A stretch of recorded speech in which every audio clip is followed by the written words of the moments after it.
Dong, na ako i-ano ni mo, Dong. Mayroon akong sabi, sino matalino?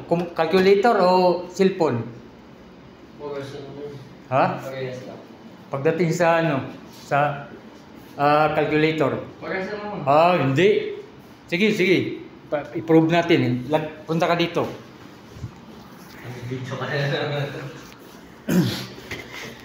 Lagay mo cellphone mo dyan. Para ano, malaman natin, oh. Sige, okay na?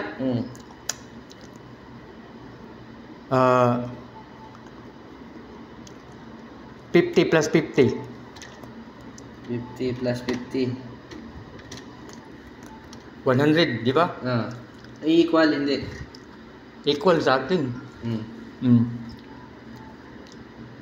I-times to.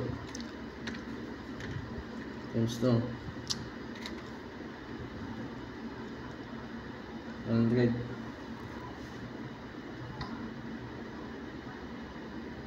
Parehas lang, Dong. Pangit. Pangit ng baga. Dong. Pangit ng baga. Pangit ba ito? 50 plus. Adi, ulitin mo, Dong. Huwag mong equals, Dong. Para malaman ito. Sige. Sige. 50 plus 50. Sige, okay na. 50 plus 50. Times 2. Times 2. Dong. Yun, Dong. Sige, ulitin natin Dong. 50 plus 50. Sige, Dong. Hindi. Sige. Pag ganyan kasi, dyan nalalabas yung MDAS. MDAS, multiplication, division, addition, subtraction. MDAS din naman yung calculator, Dong. MDAS yan, Dong. Hindi. MDAS daw. Sige, 50 plus 50. Times. Di additional yan, di ba? Ang mangyayari MDAS, kasi, additional. Kapag ganito kasi wala siyang equal, ang mangyayari sa solution niya. times to. Mauna tong 50 times 2 bago yung plus 50. Magiging MDAS yun. Yung calculator kasi, 50 plus 50 times 2. Naka-automatic kasi ang calculator. Yun sa'yo, Dong. Sige nga, Dong. 50 plus 50 times 2 equals. 50 times 50. Ay, 50 plus 50 times 2. 150. MDAS na to.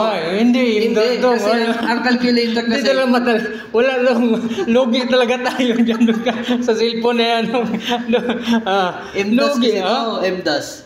Ang calculator kasi, kahit hindi mo equal, automatic yan 50 plus 50. Tapos ito times mo ng 2. Nag-automatic. So hindi tayo magtiwala dito sa cellphone, Dong. Madali na to. Parehas lang. Parehas. 50 plus 50 plus 50 times 2. Bakit 150, Dong? Logi tayong 50, Dong. Yun, times 2. Equals 1. MDAS. Ano ba MDAS? Multiplication, division, addition, subtraction, di ba? Kapag ganito ang formula, mauuna ang multiplication. Multiplication. May plus and open parenthesis. MDAS. Multiplication ang mauna. Bago ang addition. So, ang calculator, baka pangyarihan ng calculator. Mas lamang to. Ang calculator kasi nakaprogram yan kapag kunwari 50 plus 50.